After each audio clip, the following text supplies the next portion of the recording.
meu irmão Júnior e Karen ontem, acho que foi ontem. E durante a nossa conversa, eu falei para eles, nós estávamos conversando algo que tinha acontecido com a família deles, agora com o filho deles, e a possibilidade que ele tem de ir estudar na Alemanha, num projeto para filhos de missionários, que trabalha tanto a vocação quanto o chamado. E ele precisa ter uma proficiência, pelo menos no alemão, e restam uns 3 meses por aí. Mas foi interessante como eles chegaram às circunstâncias, né? De como eles chegaram a conhecer essa escola e ter essa possibilidade. Aí eu falei para eles, como Deus trama as coisas, né, nesse mundo de contingências e circunstâncias a nós inesperadas ou pouco prováveis. Deus trama as coisas e realiza o seu querer. Nessa manhã quero começar com a leitura. E os textos que nós estamos vendo são textos... Eu gostaria de encontrar palavras para dar a devida dimensão do que Paulo está colocando e do que ele está falando sobre a vida cristã.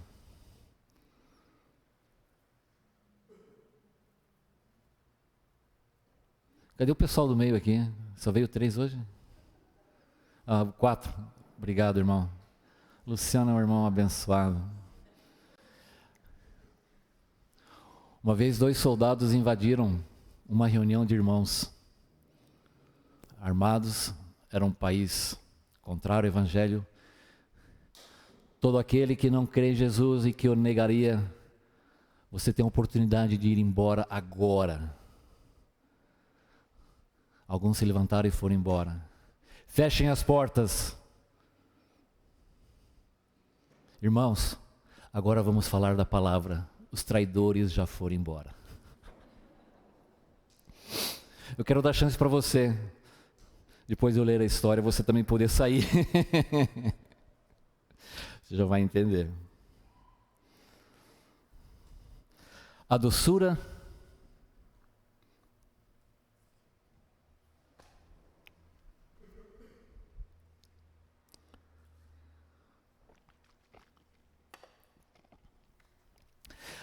da vida com Deus.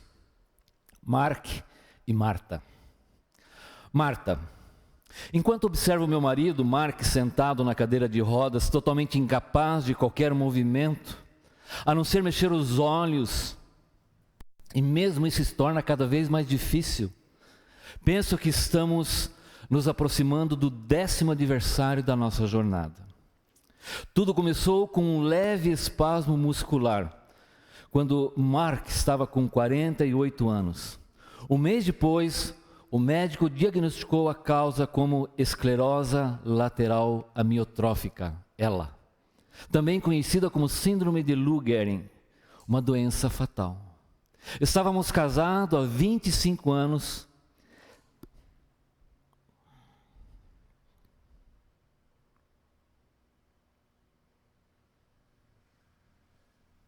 E tínhamos 4 filhos.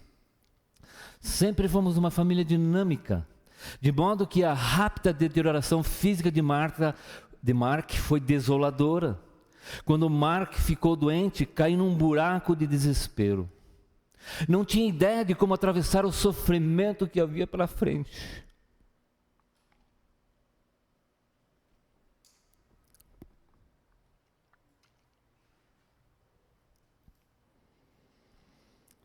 Pedi a todos os amigos que orassem para que o medo do futuro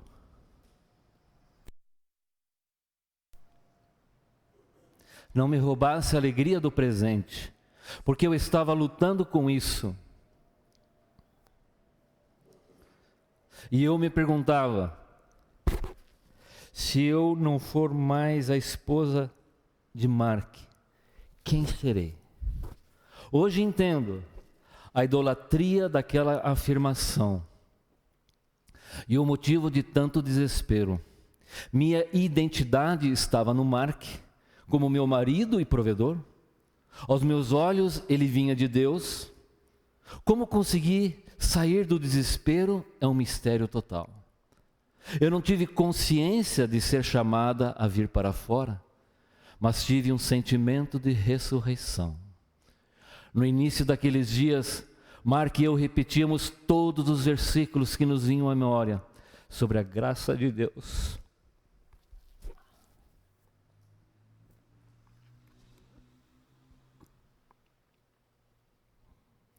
Buscávamos meios de fincar no coração o amor e a fidelidade do Senhor. Plantamos nossos pés na verdade que entendíamos.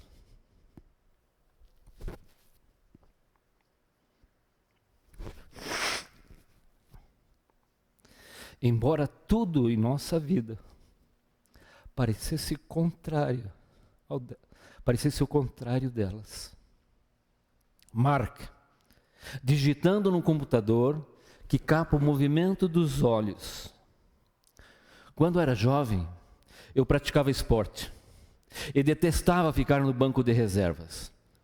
Um dia, logo após o diagnóstico médico, clamei a Deus, pois eu achava que estava sendo tirado do campo quando ainda tinha fôlego de sobra.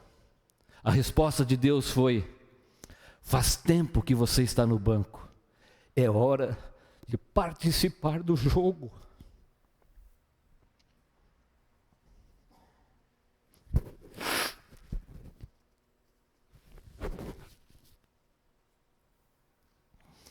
Agarrei-me à verdade de que Deus está fazendo.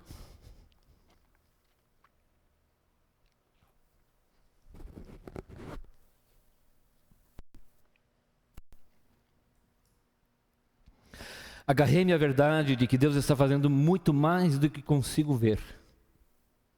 E que em seu plano o sofrimento vale a pena, mas também é um exercício diário de fé.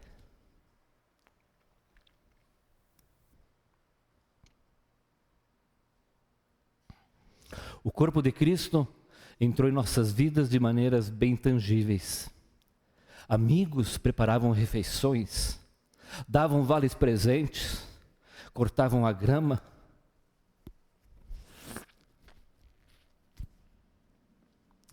Planejavam festas de aniversário para nossos filhos. Apareciam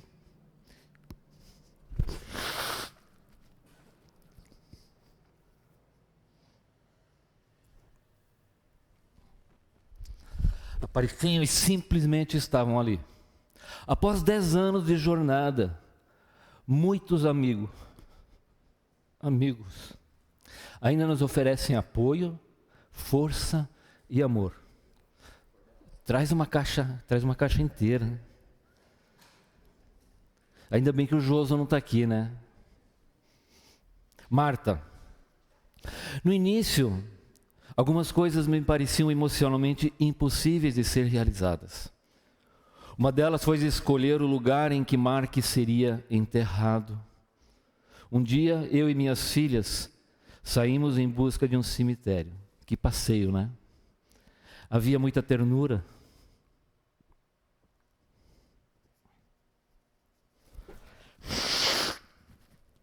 E até risos entre nós. Ouvi Deus me dizer: estou aqui.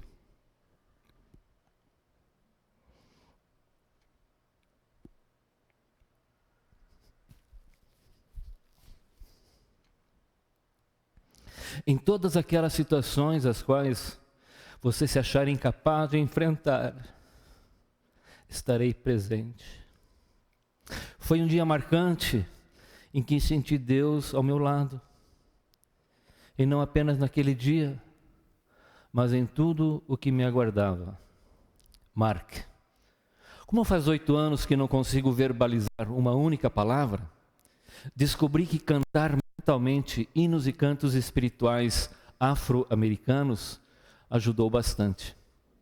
O sofrimento é o tema de muitos desses hinos, e eles falam profundamente a minha necessidade de sentir a presença de Deus em meio à dor. Eles são verdadeiros tesouros, dos quais a música contemporânea nem sequer se aproxima. Estão entre as melhores lembranças de que este mundo e seus problemas não são nosso verdadeiro lar. Há pouco tempo, fui diagnosticado com uma doença hepática terminal.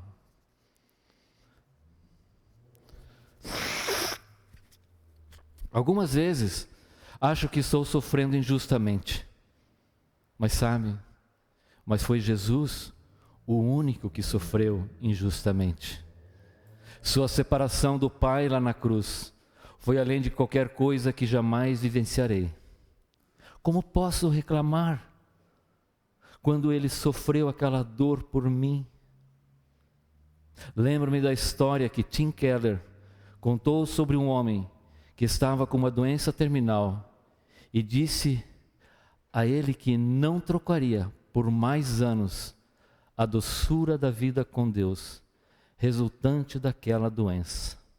Descobri essa mesma verdade em minha vida.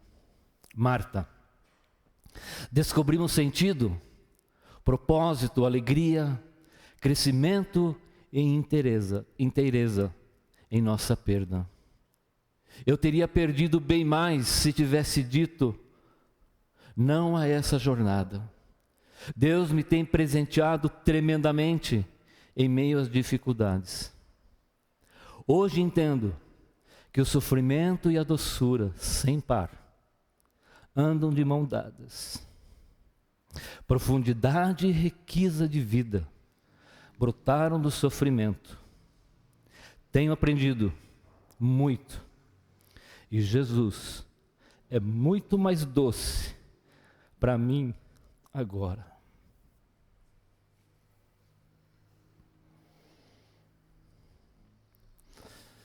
Esse livro está cheio dessas histórias.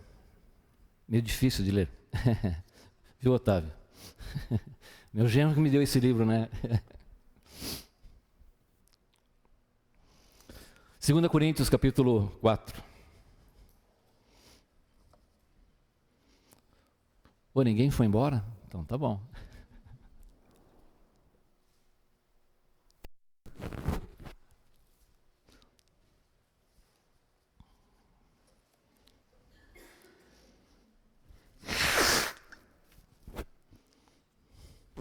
Versículo 16.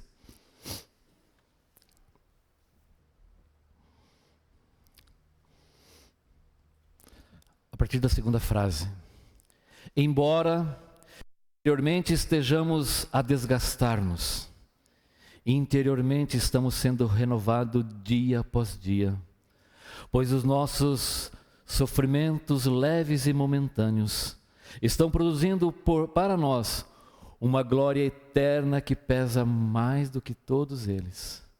Assim fixamos os olhos não naquilo que se vê, mas no que não se vê.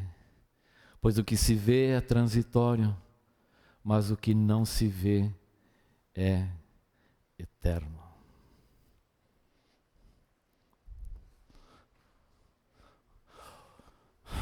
Temos que entender essa passagem, tudo que Paulo está... Obrigado, Cláudio.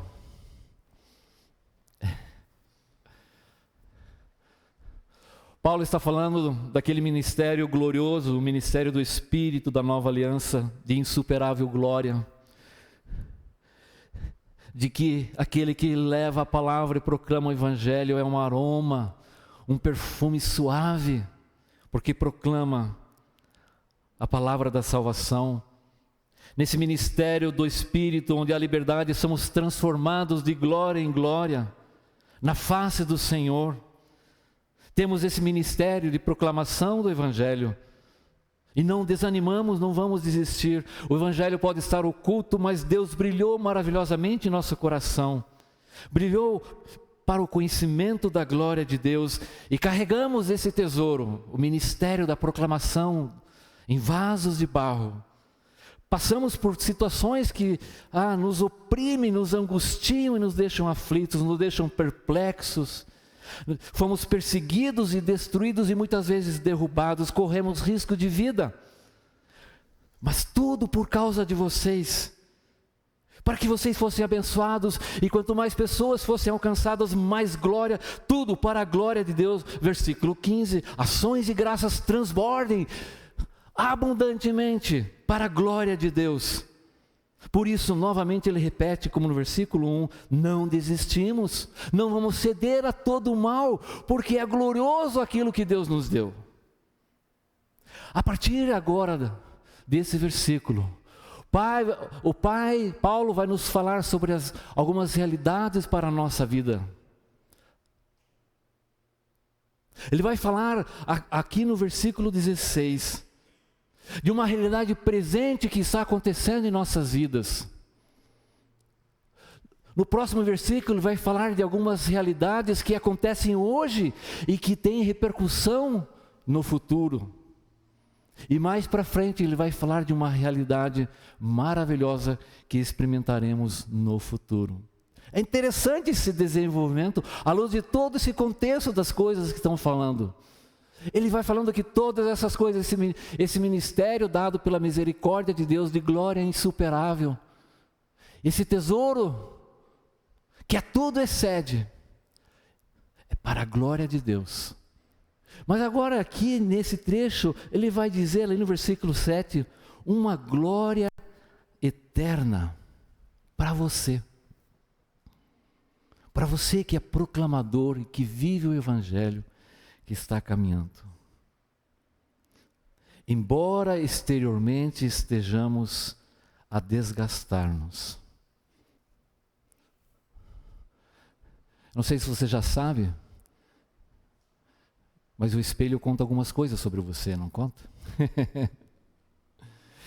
Contei esses dias, o choque que eu levei quando fui passear num parque e descobri que não precisava pagar a entrada. Eu devia ficar alegre, mas eu fiquei triste,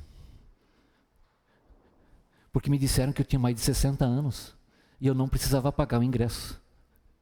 Por que não me ofereceram isso há 10 anos atrás, né? Aí eu tomava mais umas 2 cocas. E agora eu não precisava pagar, aí cai a ficha, né? Eu fiquei muito injuriado. Na verdade, eu não tenho 60 anos. Eu tenho 63. Não, vou fazer 63. Cada um de nós, esse texto está afirmando uma realidade, né? Exteriormente estamos a desgastar-nos. A palavra diz aqui que estamos murchando, estamos nos adoecendo, envelhecendo, ficando fraco, perdendo vigor, a perda gradual da força, do ânimo. Estamos definhando, estamos envelhecendo. O salmista diz, olha, passados 60, 80, o que vier isso é lucro. Muitas vezes é enfado e canseira. Eclesiastes capítulo 12 faz uma descrição desses anos da nossa vida. Não vou ler o texto todo. Diz assim, a partir do versículo 2, antes que escureçam o sol e a lua das estrelas, as nuvens voltem depois da chuva, quando os guardas da casa tremerem, e os homens fortes, guardas da casa aqui, é uma figura de linguagem, falando dos nossos braços, é o que nos defende, né? E os, aqui tremerem, ele vai descrevendo, né? Ele vai falar dos dentes que caem, do olho que não enxerga ali, né? Estrela aonde? Não estou enxergando mais. Ele vai falando dessa nossa degeneração. Mas na verdade Paulo não está falando tanto do nosso envelhecimento natural, mas ele fala dessa corrupção, desse arruinamento físico, emocional, do corpo que se adoece, que perde o vigor, por todo sofrimento e tribulação, pelas dores físicas, emocionais, psicológicas, as tensões, os medos, as ansiedades, as dúvidas, as injustiças, os ataques pessoais, toda aquela somatória de dores que desgastam e consomem a nossa vida, consomem o nosso humor, a nossa alegria, a nossa esperança. Estamos a nos desgastar devido a toda essa carga que nos oprime, que nos consome dia a dia, por causa do Evangelho. O efeito cumulativo dessas dores e sofrimentos, inevitável. Por isso, eu sei que algumas vezes a gente, quer manter a nossa juventude, e nenhuma crítica, a gente dá umas picadinhas aqui, ali, faz uma coisa assim, tenta dar uma enrolada, dar uma esticada na juventude. Gente, não tem fonte da juventude, tá? Tudo vai cair, não sei se você sabia disso, mas vai cair. Joel, por que você não pinta o cabelo? Poxa, eu levei 60 anos para conseguir eles, e agora eu vou pintar? Mas se você pinta, tá tudo jóia. Não há fonte da juventude para o homem exterior. Esta é a realidade presente, visível todos os nossos dias. Mas Paulo diz, há uma realidade interior. Interiormente, estamos sendo renovados dia após dia. Você que vive a vida cristã, que segue, obedece, procura uma vida de virtude, de santidade, que proclama o Evangelho, e Paulo está a ênfase que é essa: nós que temos sido portadores da nova aliança, esse ministério de insuperável glória, de proclamar o Evangelho, estamos sendo renovados dia após dia. A palavra aqui significa sendo transformados em algo totalmente novo que não existia antes. Totalmente diferente daquilo que você observa no seu corpo exterior, no seu físico. Você começa a ver algumas coisinhas aqui no olho, Puxa vida, Aí, puxa, não tem como dar uma,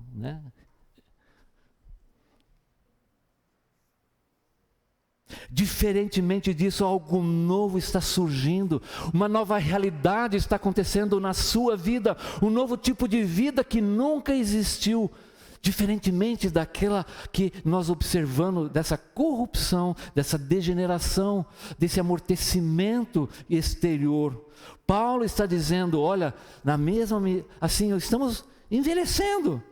E todas essas coisas que têm acontecido, que trouxeram grande dor e sofrimento, realmente há um preço sobre tudo isso. Paulo não nega o sofrimento dessas coisas. Ele não faz de conta, ele não é um masoquista. Realmente eu sinto no meu corpo todas essas coisas que aconteceram, mas interiormente estamos sendo renovados. Veja só, não é você que se renova, estamos sendo renovados. É o agir de Deus, é aquilo que a gente leu no versículo 3:18, e somos transformados de glória em glória, ou seja, gloriosamente pelo Espírito em nossa vida.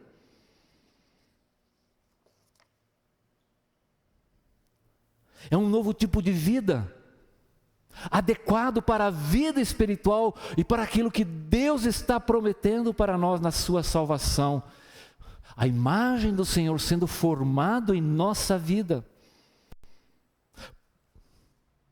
Uma vez que você se despiu do velho homem, daquela velha maneira de viver, mas se revestiu com essa nova maneira de viver, o novo homem que se refaz no pleno conhecimento, segundo a imagem daquele que criou. Revestivos como eleitos de Deus, santos, amados, de ternos afetos de misericórdia, de bondade, de humildade, de mansidão e longanimidade.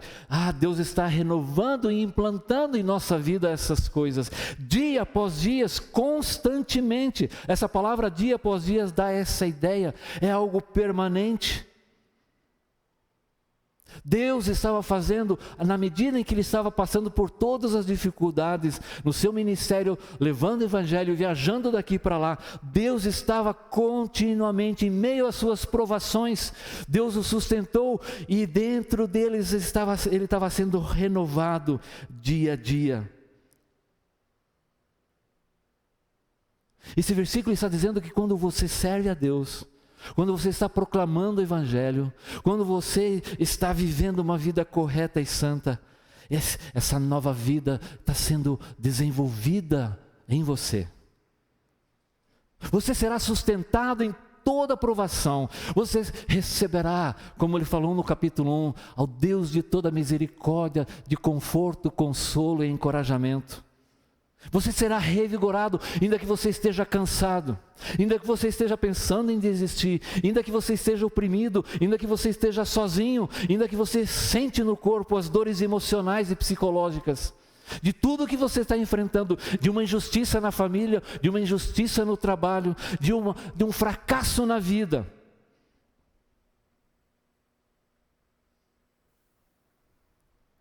Deus está renovando, está fazendo algo em nossa vida. No versículo 15 ele falou assim, tudo isto é para o bem de vocês, para que a graça, uma vez alcançando mais pessoas, superabunde em ações de graças para a glória de Deus. Assim, estamos crescendo, diariamente progredindo. A vida com Deus, a confiança em Deus é mais forte. As convicções do evangelho ficam mais profundas. A sabedoria em conhecer as nossas próprias realidades. O sofrimento dos outros é mais profundo ao conhecer melhor. A resistência ao pecado se torna mais forte.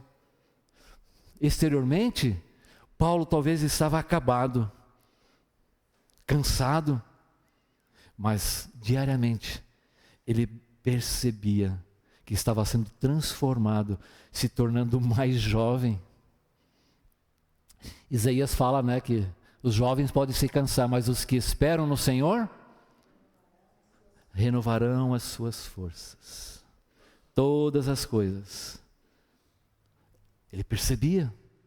Então Paulo nos coloca diante dessa realidade. Então, a renovação interior e a deterioração exterior são realidades simultâneas.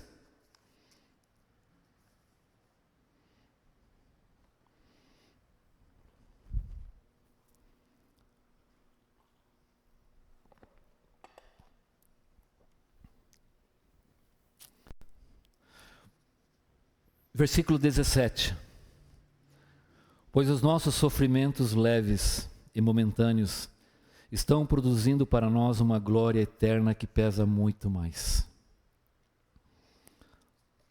Na verdade, a melhor tradução aqui seria, pois a momentânea leveza de nossa aflição.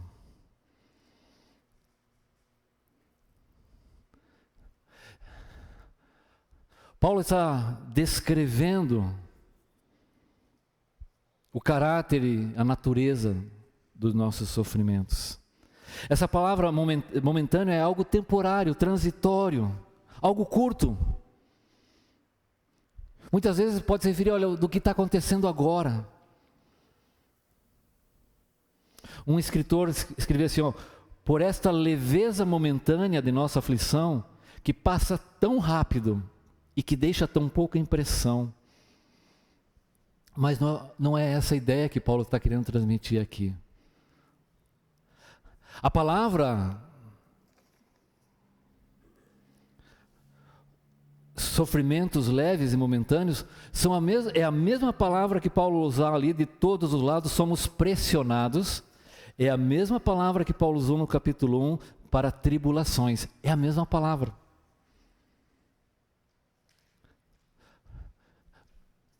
É aquilo que produz esse esmagamento, aquilo que aflige, causa aflição. É a ideia de você estar sendo espremido, esmagado. Não é uma simples dificuldade, um leve desconforto, mas algo que causa estresse. circunstâncias difíceis, problemas que estão pressionando, angústias,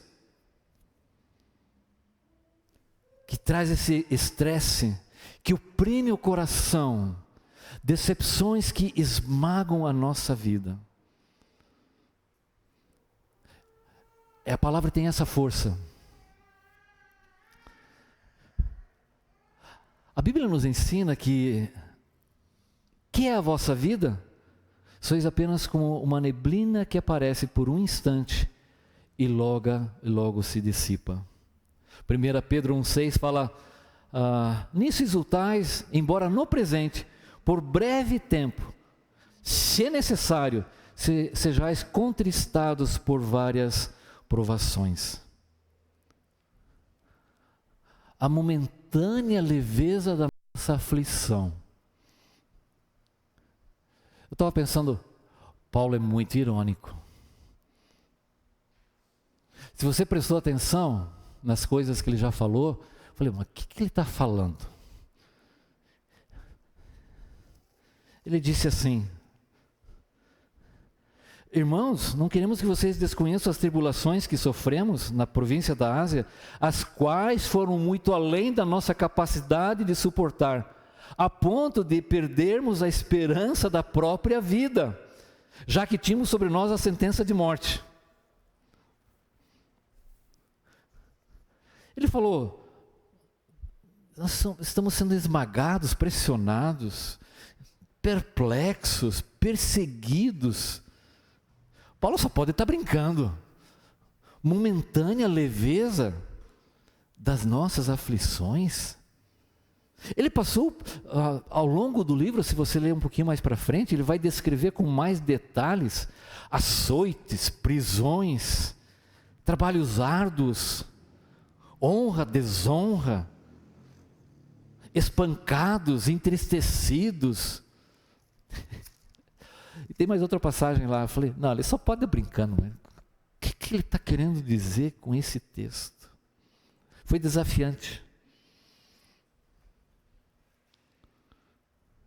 Ele se viu em dúvida, sem soluções. Ele tinha todas as razões para desistir, para parar com tudo. Agora ele vem e me fala, momentaneamente leve.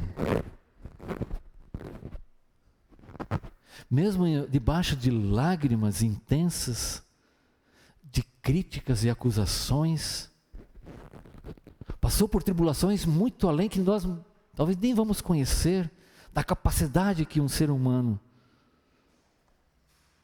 O que ele quis dizer?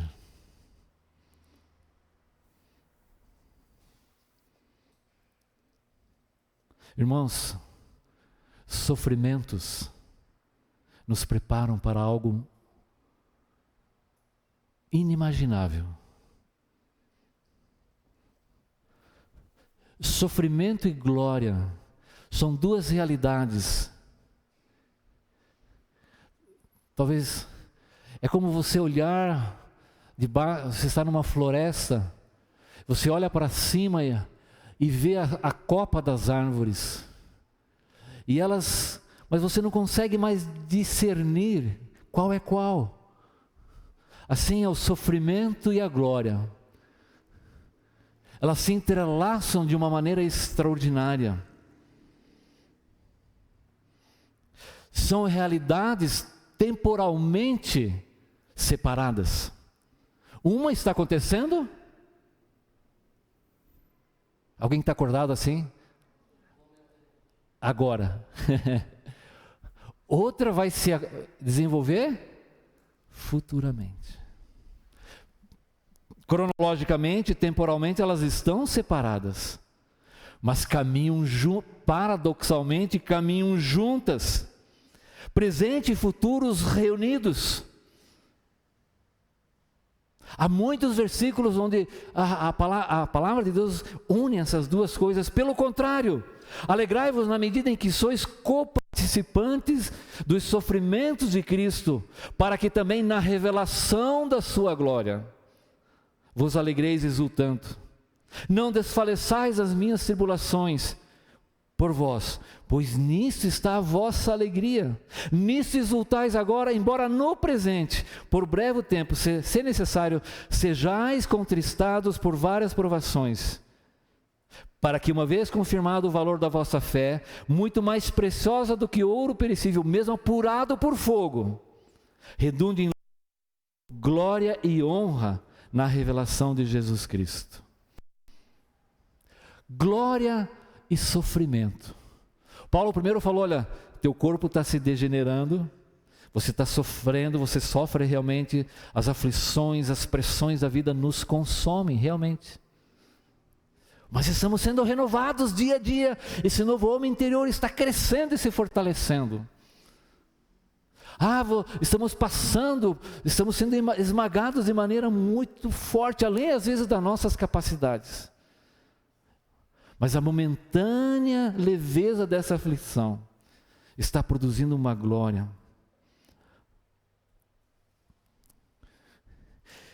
Quem passa e aprende no sofrimento se torna uma pessoa resiliente.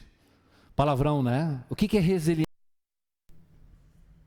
É a pessoa que tem a capacidade de se recuperar após um revés, após superar uma situação de crise, de adversidade e de infortúnio. O sofrimento nos dá essa capacidade de recuperar e aprender, de nos tornarmos algo melhor, mesmo por causa de um fracasso, de um infortúnio. Fortalece os nossos relacionamentos, reformula prioridades e o modo de viver com mais sabedoria. No meio do sofrimento aprendemos a confiança em Deus, a crescer na confiança em Deus. Pois confiar, quando não entendemos, significa tratá-lo como Deus. Deus significa que confiamos mesmo sem entender o que está acontecendo. Mas mesmo assim o tratamos como Deus e não como outra pessoa qualquer. O tratamos como glorioso, infinitamente superior a nós em bondade e sabedoria. Como Jesus diz que a glória de Deus nunca foi revelada de maneira mais esplendorosa do que na cruz. Respondeu-lhe Jesus, é chegada a hora de ser glorificado o Filho do Homem, e quando for levantado, atrairei todos a mim. Nisso nós vemos que Deus é infinita e integralmente justo, que Jesus Cristo precisou morrer pelos nossos pecados, mas que Ele também é totalmente e absolutamente amoroso, e morreu. Em troca da alegria que lhe estava proposta, suportou a cruz, morte de cruz. Isso é sabedoria consumada. Amor e a justiça de Deus, aparentemente coisas irreconciliáveis, se encontrando maravilhosamente ali na cruz do Calvário.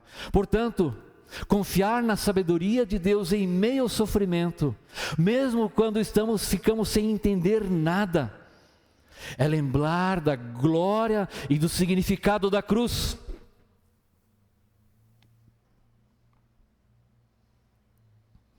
Uma escritora chamada Elizabeth Elliot, ela é esposa de um missionário que morreu lá no Equador. Ela disse assim: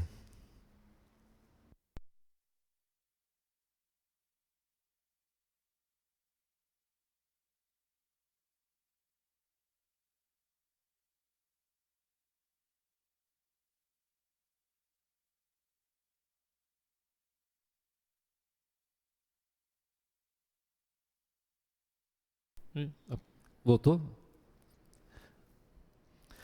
As mãos que impedem de milhões de planetas caírem no caos ficaram inertes.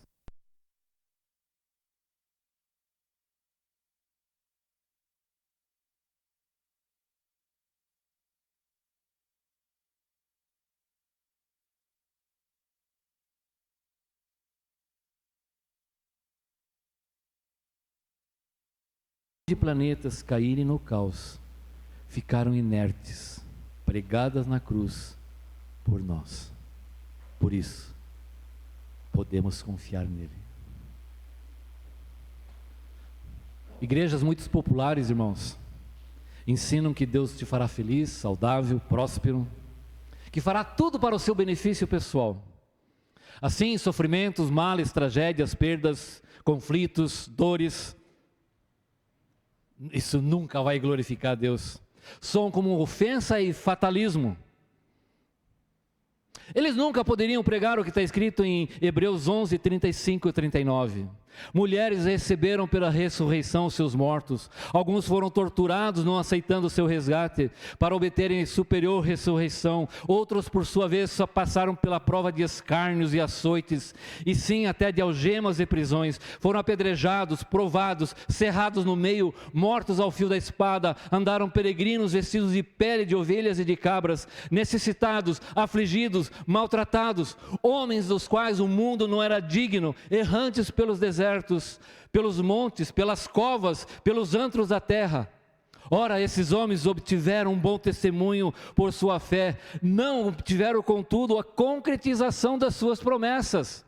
Eles não viram as coisas que Deus prometeu, mas mesmo assim foram homens de fé, homens dos quais o mundo não era digno.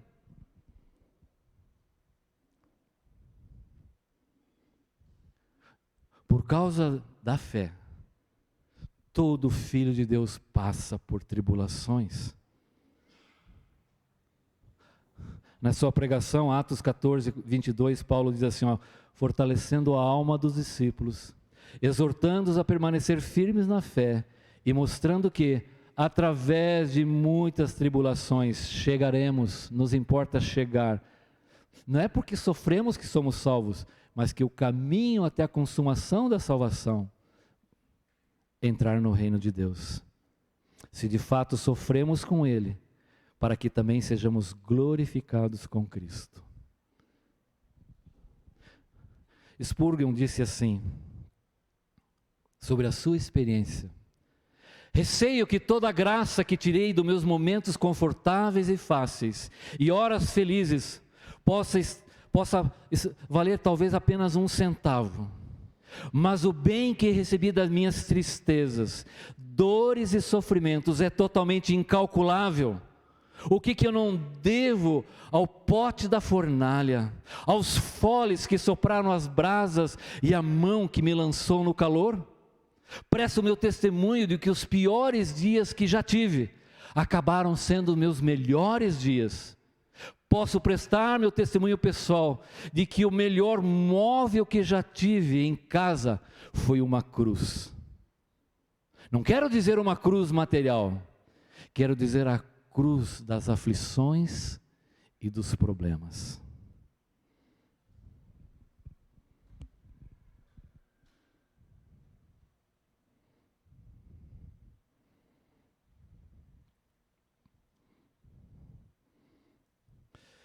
Deus não desperdiça sofrimento. Não desperdice os sofrimentos pelos quais nós passamos.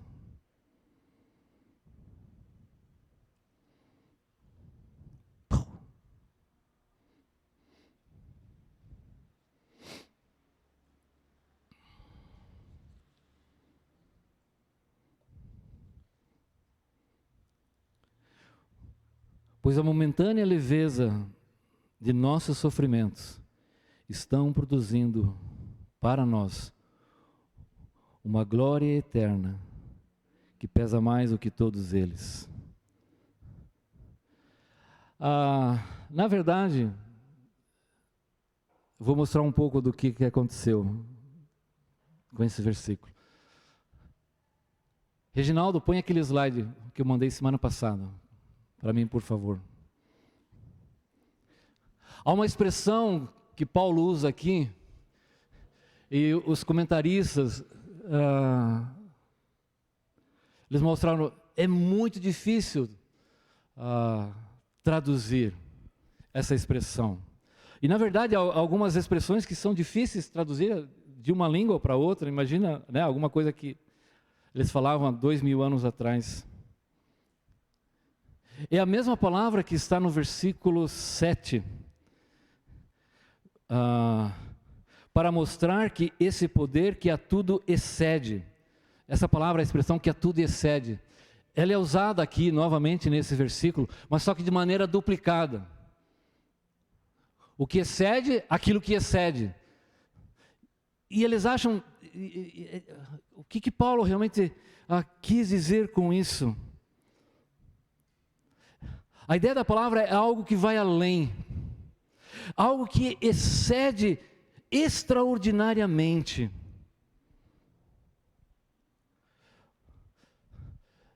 E é muito difícil às vezes traduzir certas expressões, e às vezes é perigoso traduzir ao pé da letra. Por exemplo, é engraçado, borboleta em inglês. Como é que é a palavra borboleta em inglês? Quem sabe, lembra das escolas? Butterfly. Butter, em inglês, o que é? Manteiga. E fly, voar. Se eu traduzir literalmente, borboleta que voa. Mas ela significa? Manteiga. Isso acontece aqui. É muito interessante. Olha só, o que é, né? E você quebra a cabeça. Observe ali, né? Agora tem que... É aquela deterioração, né, que a gente sofre. A primeira versão parece grego, né? E é grego. É só para mostrar, tá, gente? Aí as diferentes versões. Veja só lá, né? Eu coloquei em cores diferentes para você poder relacionar o que significa o quê, né? Em cada tradução, leve passageira, leve momentânea, momentânea e leve, até no espanhol, momentaneamente são leves, leve aflição momentâneas. Aí, essa palavra lá, em azul, né, que eu estou falando agora, ó, glória incomparável, acima de toda comparação, muito excelente, mas às vezes se referir, a frase é estruturada de maneira diferente, produz para nós uma glória incomparável de valor eterno. Mas na outra versão, produz para nós eterno peso de glória acima de toda comparação. Aí na revista e corrigida, produz um peso eterno de glória muito excelente. Na NVI, que estava lendo agora, né, leves e momentânea, estão produzindo para nós uma glória eterna que pesa mais do que todos eles. Mas não, acho que não é bem isso que Paulo está querendo dizer aqui. E assim vai cada uma, né? A BJ é a tradução católica, né? Pois nossas tribulações momentâneas são leves, em relação ao peso eterno de glória que elas nos preparam até o excesso. Mas Paulo não está fazendo uma comparação, não é essa a ideia do versículo. Pois a nossa leve aflição momentânea, aqui, fico bem perto a tradução brasileira do que está lá como a redação original de Paulo. A nossa leve aflição momentânea produz cada vez mais abundantemente um eterno peso de glória, que é a expressão. O que Paulo está querendo dizer aqui? Paulo está querendo lançar uma ênfase para descrever o peso da glória eterna. Mas, irmão, não fique preocupado. Não quer dizer que você vai ser gordo lá na eternidade, tá bom? Não é essa a ideia, fica bem tranquilo, né? Apesar de que ser gordo lá na eternidade não vai ter problema nenhum. Mas não é essa a ideia. Porque a palavra peso tem outro significado. Pastor Horst.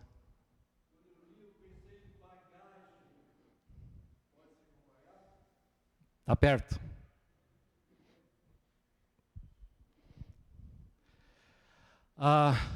Literalmente a palavra lá é hipérbole. Essa ideia daquilo que excede, que vai além. Ela está descrevendo esse peso de glória eterna. De um lado, momentânea leveza da aflição. Do outro lado, peso eterno de glória. Crisóstomo, um líder bem do passado, lá dos primeiros séculos, ele estava dizendo que esse contraste de ideia, Paulo está tentando mostrar a magnitude excessivamente superior. Crisóstomo está tentando achar palavras para tentar passar o que é isso, esse peso eterno de glória. É alguma coisa que vai muito além, é uma expressão do mais alto grau de excelência.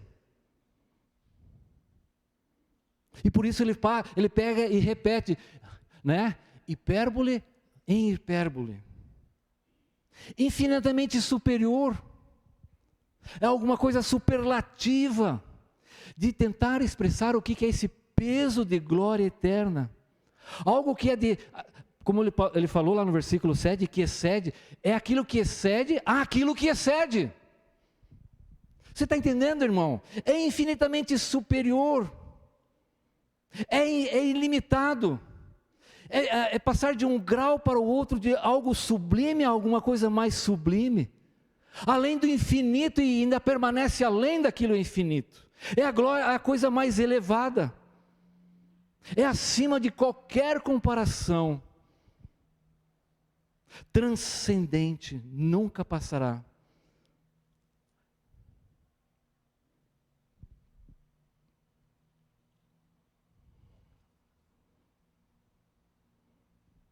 A palavra glória, ela traz a ideia de esplendor, magnificência, honra, valor, influência, relevância, respeito. Por exemplo, olha, essa tarefa que você vai fazer é uma tarefa pesada. O que eu quero dizer com isso? Que ela é difícil, ou que ela tem grande responsabilidade, não é fácil fazer isso. A gente fala assim, aquele atleta vai jogar com a número 10. Por quê? É uma camisa pesada. Porque lembra a história do maior jogador de futebol que o mundo já teve, Joel Indarte. Né? Então, é uma camisa pesada. Vestir a amarelinha, que peso, né? Representando. Você percebe a glória da coisa, o peso. O pastor Horst chegou em cima, né? A bagagem que é. Porque a palavra glória, no hebraico, é a mesma palavra para peso. Então Paulo está fazendo um jogo de palavras aqui.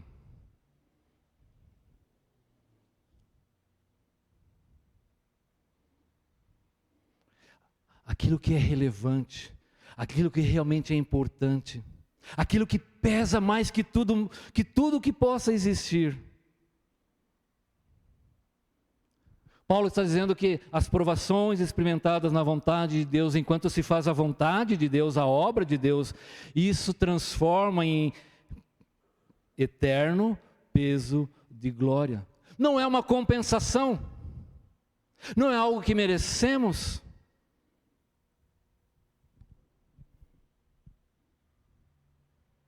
Paulo, e aqui é muito importante, irmãos, o princípio.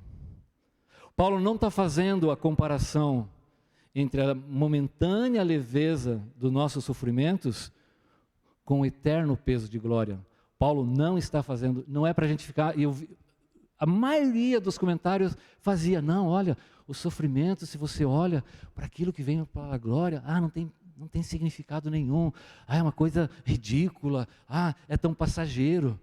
Paulo está dizendo que é leve, mas não é leve, dói.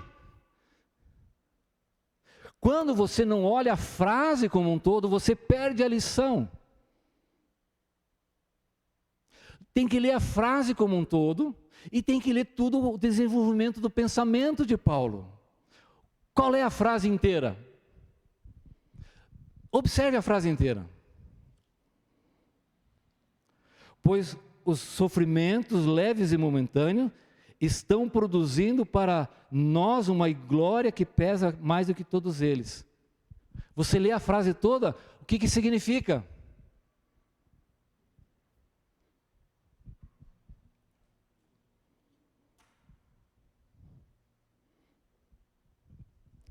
A ênfase de Paulo está no que ela produz e não em comparações. A leveza dos nossos sofrimentos produzem, percebe o verbo? Põe lá de novo, Reginaldo. Todas as versões exaltam isso, produzem algo. Então, a momentânea leveza tem uma importância muito grande. Sim, ele está fazendo um jogo de ideias, né? Momentânea com eterno, leveza com peso, sofrimento com glória. Ele está fazendo esse jogo. Mas essas duas coisas, elas estão interagindo. A relevância de Paulo é no que essas coisas leves e momentâneas, elas,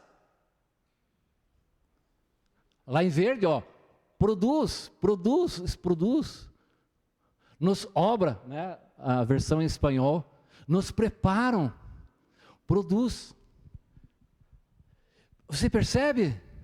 O sofrimento não é desperdiçado, ele está ocorrendo em nossa vida, para algo muito pesado, para uma bagagem, algo, mas que Paulo está dizendo, olha, eu não consigo encontrar necessariamente, porque é algo que excede a tudo, que excede, é algo maravilhoso, é infinito.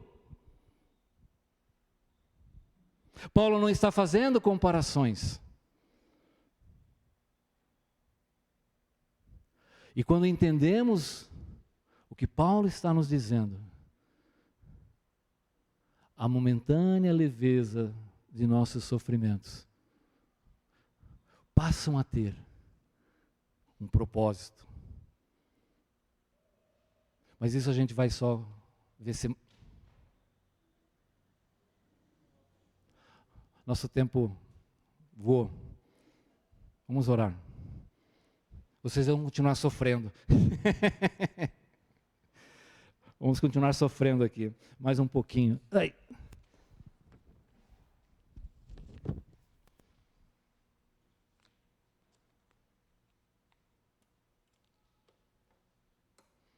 Semana que vem vamos ver como é que essas coisas funcionam.